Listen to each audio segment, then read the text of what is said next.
ఈ నిర్ణయం తీసుకొని ఇక్కడికి వచ్చింది. ఇది ప్రజలకు తెలియాలి. ఇది కొండబాబు గారు కానీ, నాదెండ్ల మనోహర్ గారు కానీ, మా మనకి జిల్లా వైపు నుంచి కానీ మేము పర్యటనలో మేము పదే చెప్పాం. తూర్పుగోదావరి జిల్లా నాయకులు కానీ, ఎమ్మెల్యేలు కానీ, we gave a word to people. మేము ప్రజలకి మాట ఇచ్చాం, పారదర్శకత చూపిస్తాం, ఇలాంటి అవినీతిని, ఇలాంటి స్మగ్లింగ్ని మేము అరికడతామని. ఆ దిశగా చర్యలు తీసుకోవడానికి మేము ముందుకెళ్తున్నాం. అందుకని మీ దృష్టికి తీసుకొచ్చి దీంట్లో మీరు మిగతా ఇన్ఫర్మేషన్ మీకు ఇస్తాం. అలాగే దీన్ని ఖచ్చితంగా హోమ్ మినిస్ట్రీ దృష్టికి అయితే తీసుకెళ్తాను. Andhra is major hub for ganja and మీకు డ్రగ్స్ అయిపోయింది. ఇక్కడి నుంచి ఎంత డ్రగ్స్ వెళ్ళిపోయినా కూడా మనకు తెలియదు. ఈ రోజున కళ్ళ ముందు మొత్తుకుంటున్నాయి. అదే అడిగాను అందాక మన సెక్యూరిటీ అధికారిని, నీ కళ్ళ ముందు మీకు ఇది కనిపిస్తూ ఉంది, tomorrow it could be weapons also కదా అన్నాను. దానికి మీరేం చర్యలు తీసుకున్నారు బీయింగ్ ప్రైవేట్ పోర్ట్ అంటే? పాప ఆయన ఏం చేస్తాడైనా పిచ్చుకు మీద బ్రహ్మాస్త్రంలా ఉంటుంది. ఎవరి మీద వేటేయాలి? దీనికి కీలకమైన వ్యక్తులు ఎవరు? దీని వెనక ఎవరు కాపాడుతున్నారు వీళ్ళని?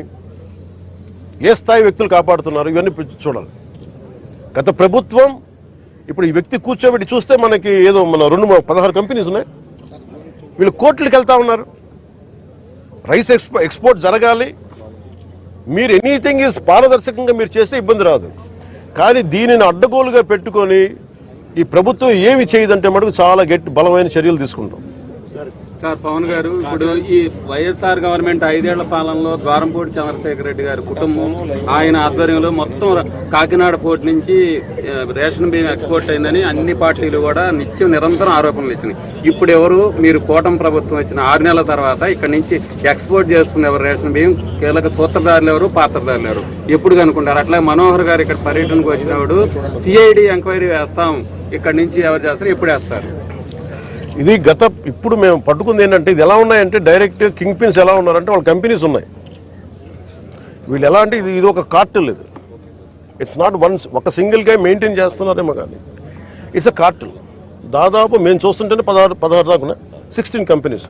దాంట్లో మీరు చెప్పిన వ్యక్తి కంపెనీ కూడా ఉందని చెప్తా ఉన్నారు. నాకు యాజ్ అంటూ నాకు కూర్చోబెట్టేది మానస ట్రేడింగ్ కంపెనీ, అది వాళ్ళ బ్రదర్స్ అని చెప్తా ఉన్నా, నాకు తెలియదు. ఇది నా ఉద్దేశం ఏంటంటే ఇది ఒక వ్యక్తికి సంబంధించింది కాదు, ఒక వ్యక్తిని టార్గెట్ చేస్తుంది కాదు. ఇది ఎంటైర్ ఈ నెట్వర్కింగ్ని బ్రేక్ డౌన్ చేయాలి దీన్ని. అలాగే మేము ఇప్పుడు ఇది మీకు ఎందుకు ఉందంటే ఏదైనా ముందుకు వెళ్ళనివ్వట్ల. ఇక్కడ ఉన్న అధికార యంత్రాంగంలో కూడా కొంత ప్రక్షాళన జరగాలి. చాలా బలంగా గార్డు చేస్తాను, ఎవరో తెలియట్లేదు. కానీ ఇంకా నేను ఇప్పుడు దాకా దీని మీద దృష్టి సారించలే. నా చేతి లేదు, మనోహర్ గారి చేతిలో.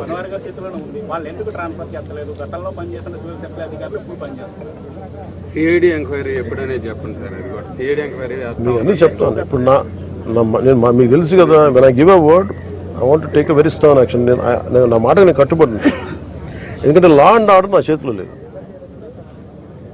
లా అండ్ ఆర్డర్ ఎందుకు మీకు ఎగ్జాక్ట్ ఈ టైం లైన్లో నేను ఇస్తాను అని చెప్పే నా దగ్గర ఆ అధికారం నా దగ్గర లేదు. నా దగ్గర ఏముందంటే ఇది will bring them to justice. అది సిఐడికి మించి ఉండాలా, లేదంటే will I appeal to CBI? ఇవన్నీ మేము అంతర్గతంగా క్యాబినెట్లో తీసుకునే నిర్ణయాలు. అందువల్ల కేవలం మీరు సిఐడికి పరిమితం చేస్తాం, సిఐడికి దాటి వెళ్ళాలా. ఎందుకంటే అసలు టోటల్గా మ్యారిటైమ్ సెక్యూరిటీ ఇష్యూస్ ఏమున్నాయి, ఇది చాలా కొంచెం పెద్ద స్థాయిలో చూడాలి.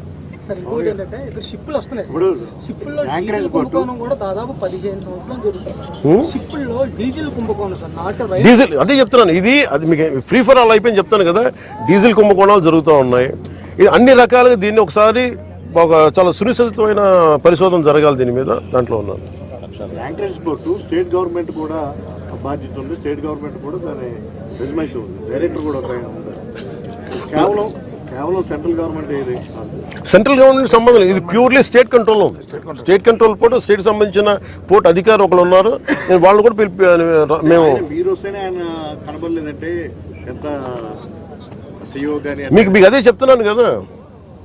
అంటే నన్ను మీకు ఎందుకు ఇంత మొత్తుకున్నాను వచ్చి నన్ను రాకుండా చేయడానికి ఇంకా నాకు విసుగొచ్చి ఇక నాలాంటి వ్యక్తిని రానివ్వట్లేదని. ఇది ఎంత డీప్ రూటెడ్ వ్యవస్థ, దీన్ని అంటే ఎంత కుళ్ళు పట్టేస్తుందో ఈ వ్యవస్థకి, పర్టికులర్ ఈ రైస్ స్మగ్లింగ్ సంబంధించి దీని ప్రక్షాళన జరగాలని కోరుకుంటూ. అక్కడ సౌత్ ఆఫ్రికాలో వాళ్ళది స్టేపుల్ డైట్ రైస్. అది వాళ్ళకి పాపం నిజంగా చెప్పాలంటే వాళ్ళకి సబ్ స్టాండర్డ్ రైస్ పంపిస్తున్నాం. సార్ జనసేన గతంలో ఈ యొక్క లబ్ధిదారులకు నేరుగా అకౌంట్లో వేస్తారని మీరు గతంలో నినాదం తీసుకున్నారు. అదేమన్నా